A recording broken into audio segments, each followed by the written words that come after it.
like I've really accomplished something. It's a huge thing. I feel really proud of myself.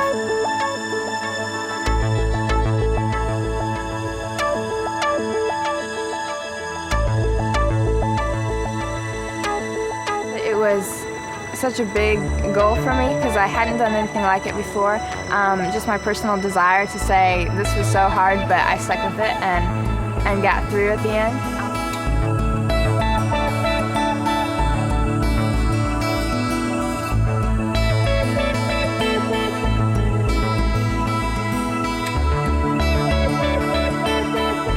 I loved it. It pushed your limits. I don't think anybody could say that they were 100% good all the time, either mentally or physically. There was always a challenge for everybody on that hike, regardless of your abilities.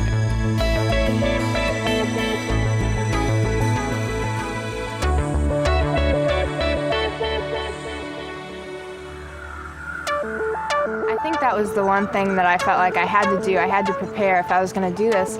I had not done much bushwalking at all beforehand, so I was kind of going from level 0 to level 15 in one step. So I did some just hiking up Mount Kira and practicing with a pack and stuff like that. I'd go up Mount Kira with Steph or with Katie and to get ready physically, but in the end, on the hike, on the tough days, day 5, day 2, it was the mental stamina and the mental strength that got us to the end and camp at night.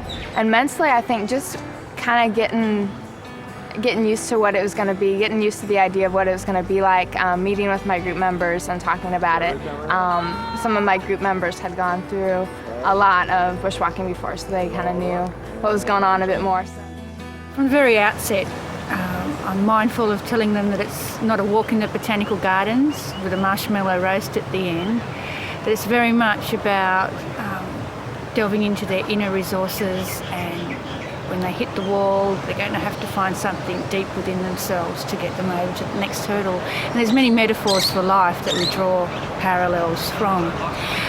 Because they're PE health students, I'm also mindful that they're usually the strongest in teams, or they've gone through life with prowess and physical aptitude, but this is all about finding themselves being the weakest link at some point in time, and what it's like for people to ask for help when they're down, whether it's emotionally, physically, psychologically, or whatever barrier they've hit along the way. How's everyone's legs? Yeah. Tonya told us the length of the hike, what would be expected of us, and my perspective kind of changed. And it wasn't for the worse, but I realized I had a lot more to do for that class and get myself ready for it, physically and mentally.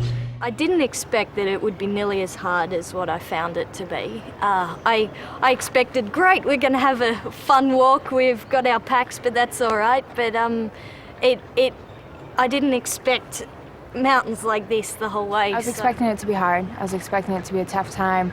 And I was expecting to have a lot of fun. I don't think that I expected near the intensity that it was. It was about 10 times harder than I would have imagined at all. Oh, terrible, terrible. What do you mean terrible? I was nervous that I wouldn't be able to contribute to the group. I didn't have any huge navigational experience. I wasn't the buffest person in the class, so I wasn't sure how I was going to be able to contribute. So that was my main concern going in, I think.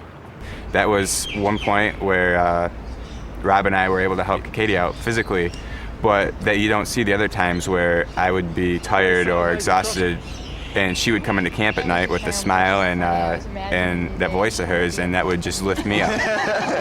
First, I think I had to learn lessons of depending upon people during that time. I got sick throughout the walk, and really having to be okay with saying I need your help, and I can't do it without your help. So kind of learning to be dependent on other people and learning that was okay and that everybody can give and contribute in different ways. That was big.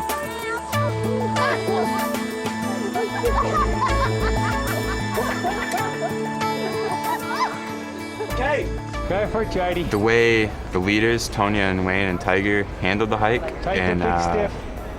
Smile. and let us make the mistakes, I really wasn't, Hey.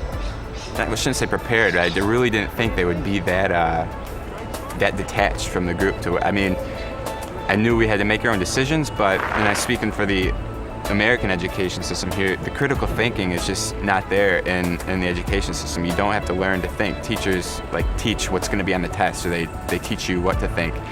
And in this situation, we had to critically think. I can remember a couple different occasions where we'd be having a tough navigational decision, and my initial instinct was to get fidgety and look around and want Tony or Wayne to be there to tell us which way to go. And initially, I found that very hard to do. Initially, I wanted to step in and just direct them a little bit more. And I found it very hard to take that extra step back. But once you do, it's amazing the amount of change that happens. It's amazing that the growth that they go through. It's amazing speaking to the students afterwards, how they actually felt when they knew they were on their own, how they felt that their decisions were real. Once we stopped and stepped back a bit and looked at the maps and checked our notes and talked about it, we were generally right. We still made mistakes, but we were able to figure it out, and we could do it, and we had to learn how to think. They didn't help us a lot, which I think is extremely important.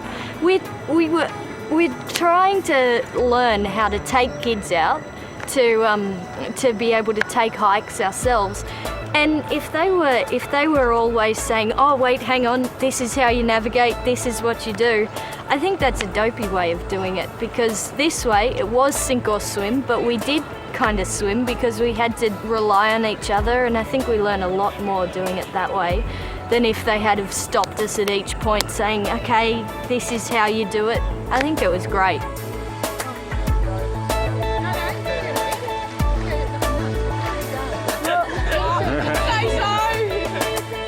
Okay. What? It's just it's a science phenomenon.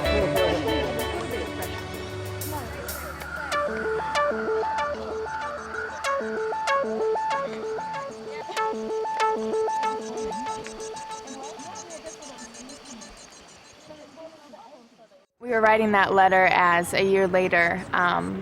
What are your thoughts now that you've gone through this?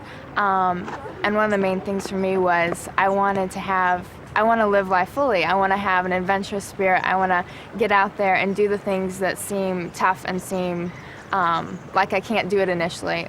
The journals, I think, were an extremely important part of the hike, before and after, and just being able to articulate your thoughts. Like I said, I heard outdoor ed and hike, fun, but when you realize how much introspection there is that goes into it, how many other factors there are that you don't really see until you start writing them down and organizing your thoughts. And I think unless you're writing them, you don't really have that organization. You don't really see how much there is involved. That was extremely important. Yeah, I know that I can do that now, and that's the hardest thing I've ever done in my life. So it's pushed my boundaries that little bit further to know what I can do, which is probably life-changing. Yeah. They're definitely euphoric when they finish, but I don't think they've distilled what the impact that walk will have on them until maybe a week, month, even years later when they reflect back on it. And you'll see in this video with the students' comments that reflection assists the learning experience, and with time to ponder on it, the pain fades, but the memories remain, and that's probably the most important factor. And not only the memories, but the achievements become greater. I would definitely recommend it to someone else.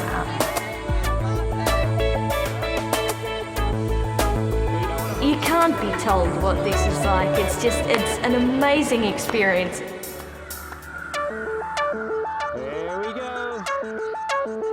It was kind of a rite of passage kind of time.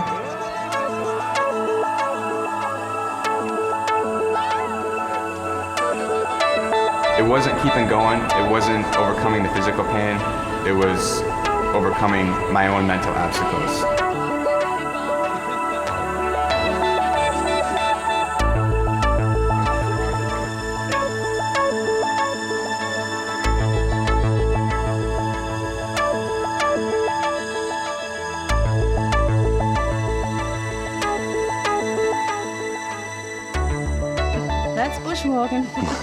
Character building.